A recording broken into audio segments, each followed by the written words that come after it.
Welcome to Fractured Chaos. Hello, my name is Rachel Spencer, former Rachel Spencer Hudson, and I'm here to tell you about how I married the love of my life and then murdered him.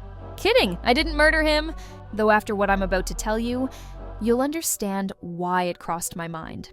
It all started with my wedding day, perfect venue, perfect dress, and what I thought was the perfect man, David Hudson, tall, successful startup founder, with dimples that could make anyone forgive anything. And believe me, I forgave a lot. See, what you need to know about me is that I'm what therapists call a people pleaser, what my mother calls a doormat, and what David called wonderfully accommodating. The ceremony was flawless. His vows made everyone cry. Mine made everyone laugh. That was our dynamic. He was profound. I was practical. He dreamed big. I handled details. He made promises, and I believed them. Our reception was at the Windsor Grand Hotel, where David disappeared for 40 minutes during our first dance. When he returned, his hair was messy and his bow tie was crooked.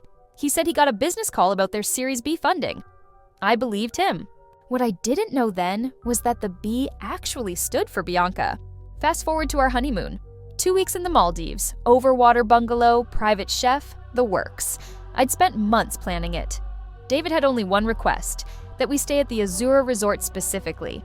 He insisted it had the best reviews. I should have wondered why he was suddenly so interested in honeymoon planning. Day 1 was paradise. Breakfast in bed, couples massage, sunset cruise. Day 2, I woke up alone with a note. Gone scuba diving, back by lunch. Love you. Except David doesn't scuba dive. He has a fear of fish. Yes, fish.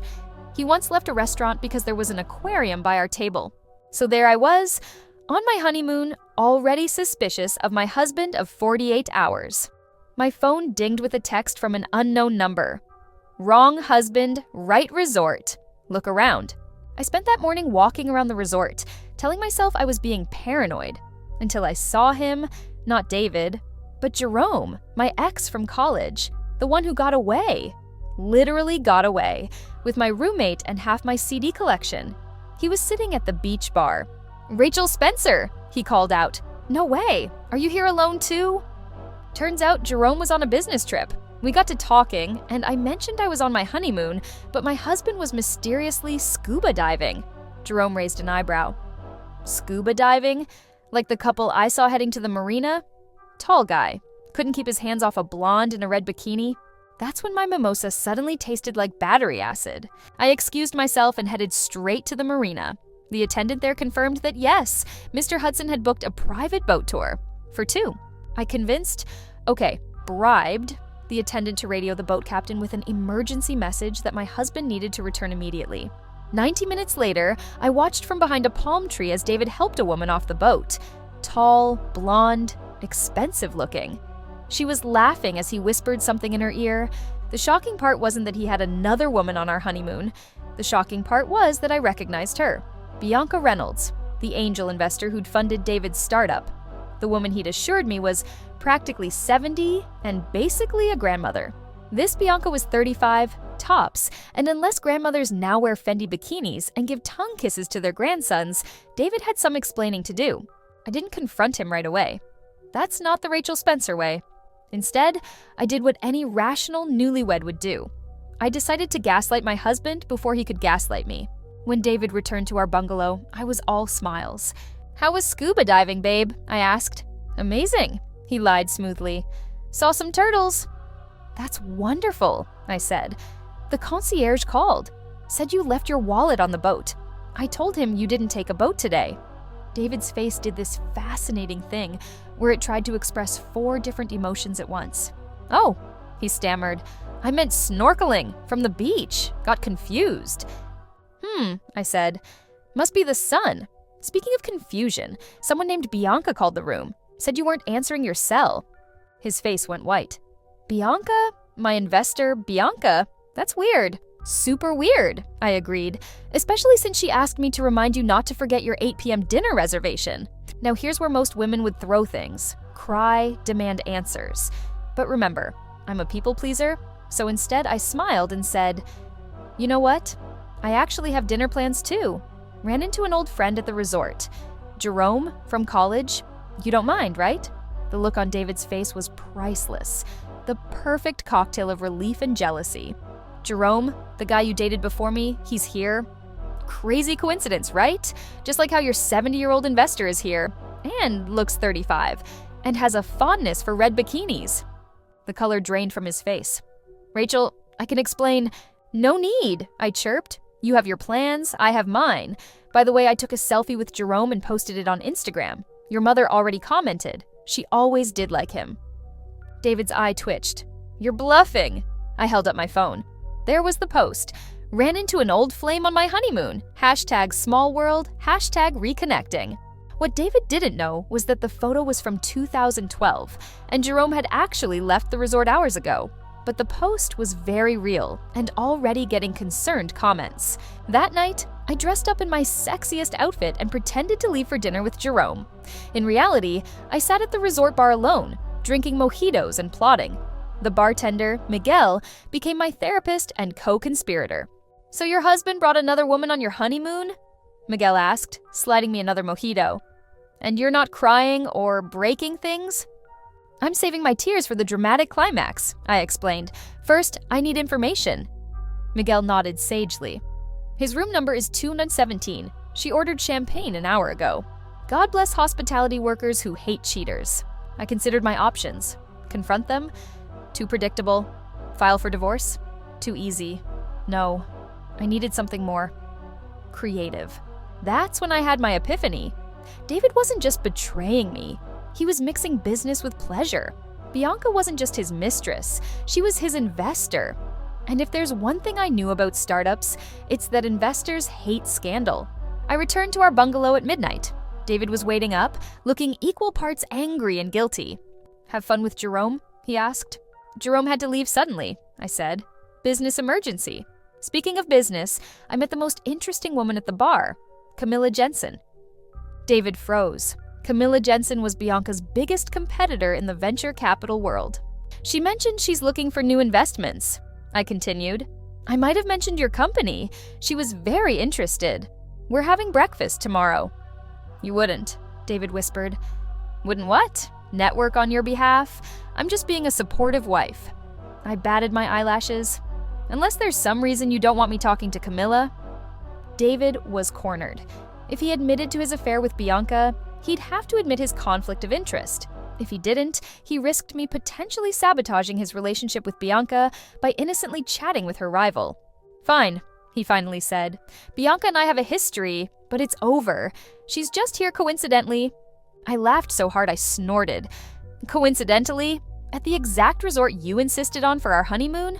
David, I may be a people pleaser, but I'm not an idiot. What happened next surprised even me. David broke down, not gentle tears, but ugly, snotty crying. I never meant for this to happen, he sobbed. Bianca threatened to pull her investment if I didn't keep seeing her. Then you and I got engaged, and I tried to end it, but she said she'd ruin me. The honeymoon was her idea. Said she needed closure, or she'd tank my company. I stared at him, my righteous anger suddenly complicated by this new information. Was my husband a cheater or a victim of sexual harassment? Or was this just another lie? Show me the texts, I demanded. He handed over his phone, and there they were. Threats, veiled and explicit, demands for time alone, photos I wish I could unsee. And worst of all, David's weak attempts to end things, followed by acquiescence when she mentioned money. The most shocking revelation, I actually felt sorry for him. But then I scrolled back further, to before our engagement, to messages that were very much reciprocal, to plans they'd made together, dreams they'd shared, to a message where he told her I was just a phase and she was the real thing. My sympathy evaporated faster than deodorant in the Maldivian heat. You lied to me, I said quietly. Before the threats, before the coercion, you were having an affair and telling her I meant nothing. That was different, David pleaded. I was confused then, but I chose you, Rachel. I married you. Yes, I agreed. After your startup took off and you needed to appear stable and reliable to other investors. I'm not the love of your life, David. I'm a prop in your business plan. That night, I slept on the couch in our bungalow, weighing my options. Divorce was certain, but how to exit this sham marriage with my dignity intact? And more importantly, how to ensure David and Bianca didn't just ride off into the sunset after I left? The answer came to me as I watched the sunrise over the Indian Ocean. It was so simple, so elegant, and so deliciously karmic that I actually laughed out loud.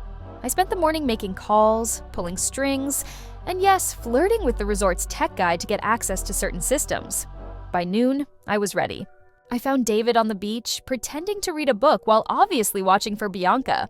"I've been thinking," I said, sitting beside him. "You don't have to choose between your company and your happiness." He looked at me suspiciously. "What do you mean?"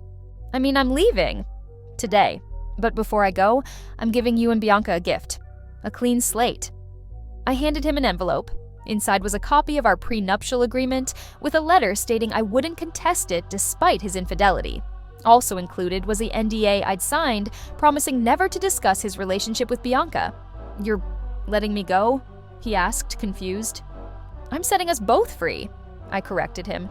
"You get Bianca without the secrecy, and I get to not be married to someone who takes his mistress on our honeymoon." David looked genuinely moved. He hugged me, thanked me, apologized again. He even cried a little, and I let him believe that everything was resolved. What he didn't know was that I'd already met with Bianca that morning. "He's been playing us both," I told her over coffee, "using me for respectability, using you for money and companionship."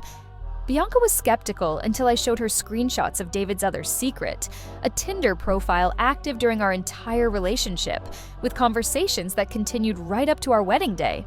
"I thought I was the only other woman," she said, stunned. "There's at least 5 of us that I know of," I lied smoothly.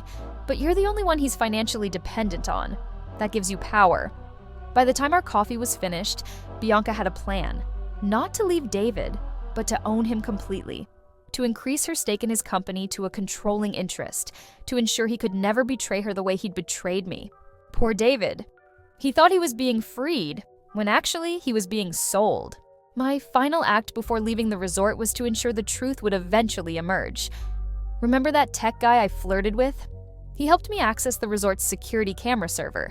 Every rendezvous, every kiss, every scheming conversation between David and Bianca was backed up and scheduled to be emailed to David's entire board of directors in exactly 6 months, just after the next funding round would be secured. As I boarded my flight home alone, my phone buzzed with a text from David. "Thank you for understanding. You're amazing. I'll always care about you." I smiled and typed back, "Some honeymoons end with a tan. Ours is ending with a lesson. Enjoy your freedom while it lasts." It's been exactly 6 months since that day. This morning, David's company announced an internal restructuring. Bianca is now the CEO. David has been demoted to creative consultant. His Instagram, once full of entrepreneurial wisdom and humble brags, has gone silent. Meanwhile, I used my divorce settlement to start my own company, a security consulting firm specializing in digital fidelity verification. Our slogan? Trust, but verify. Jerome and I reconnected for real after the honeymoon disaster. Turns out, he never actually dated my roommate. That was a rumor David started back in college to keep us apart. And those CDs? I had lent them to him legitimately. The most unexpected twist in this whole saga, Bianca became one of my first clients. "I need to make sure David isn't playing me too," she explained during our initial consultation. "Don't worry," I assured her. "I'm very thorough." And I am. Thorough enough to discover that David has been secretly meeting with another investor. A male investor this time. The plot thickens. So what's the moral of this sordid tale? Is it don't cheat on your wife? Obviously. Is it don't take your mistress on your honeymoon? Duh. Maybe it's something more nuanced, like people pleasers eventually reach their breaking point, or the digital age has made secrets obsolete. But honestly, I think the real lesson is this. If you're going to build your life on lies, make sure your wife doesn't know the resort's Wi-Fi password. Because I'm Rachel Spencer, former doormat, current badass. And I may have lost a husband, but I found something much better. My self-respect. And it only cost me 1 honeymoon to get it.